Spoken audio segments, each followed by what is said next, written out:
watching the show. Mindy was 13 when her mother floated up.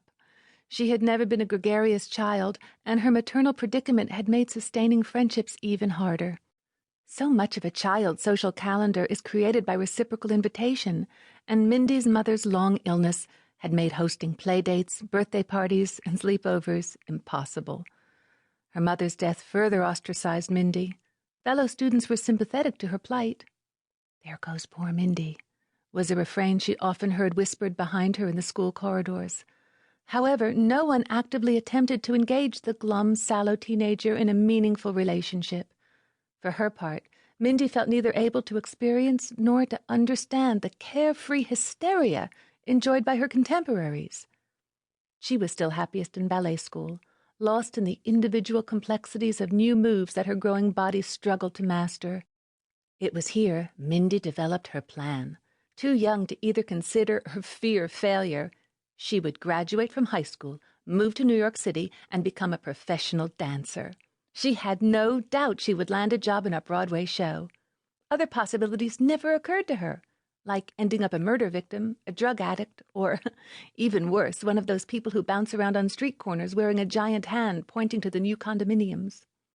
And so it was, a few years further on, that 17-year-old Mindy stood in the foyer of her Florida home, framed by the mid-price luggage she had requested as her high school graduation present, waiting for a dented taxi with questionable suspension to shake her to the airport. It was the summer of 1980. Ronald Reagan was running for president, Elizabeth Taylor was in rehab, and Sting had hair. Nobody was on the internet, the ozone layer was thicker, and the Spice Girls were not yet potty-trained. It was not an innocent time, but as with any year, it was more innocent than the times that would follow. "Why are you going to New York? What have I done? Is it Smilla?" her father asked, as beads of sweat serpentined guiltily down his forehead.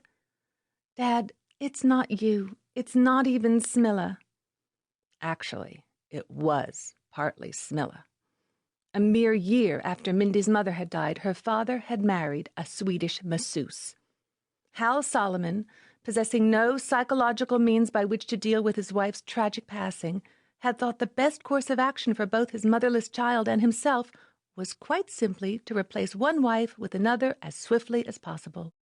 Smilla had not been difficult to find, Mindy had noticed bitterly, since Jewish widowers in Florida get snapped up faster than free samples of mouthwash at a garlic convention.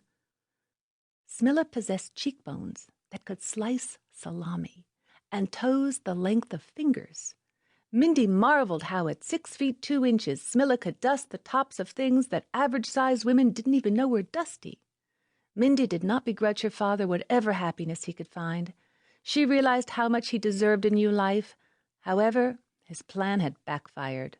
Rather than providing Mindy with a replacement mother, his marriage caused Mindy to feel even more disconnected. When Mindy was 16, her father and Smilla unexpectedly produced a baby daughter who had a name that no one could pronounce. And now the three of them were a new family unit. Mindy felt it was time for her, part of her father's old life that had ended badly, to vacate the building. "I have to go. There's nothing for me to do here," explained Mindy. "You could go to college. That's why Grandpa left you that money."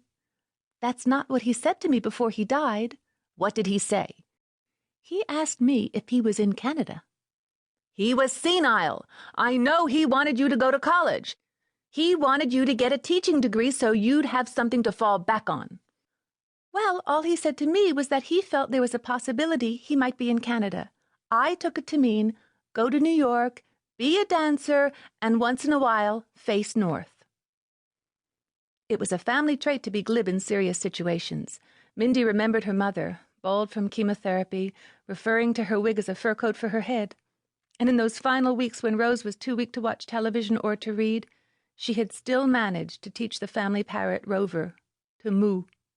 Years later, when asked to supply her religious upbringing, Mindy often told people she was glibbish. The driver honked outside. Mindy hugged her dad tightly and her stepmother loosely. The baby, Vendetta, or whatever it was called, cried in the background. Mindy took one last look at the living room. There was the expensive covered candy dish she had knocked over when she was 3 that became an ashtray in a house where nobody smoked.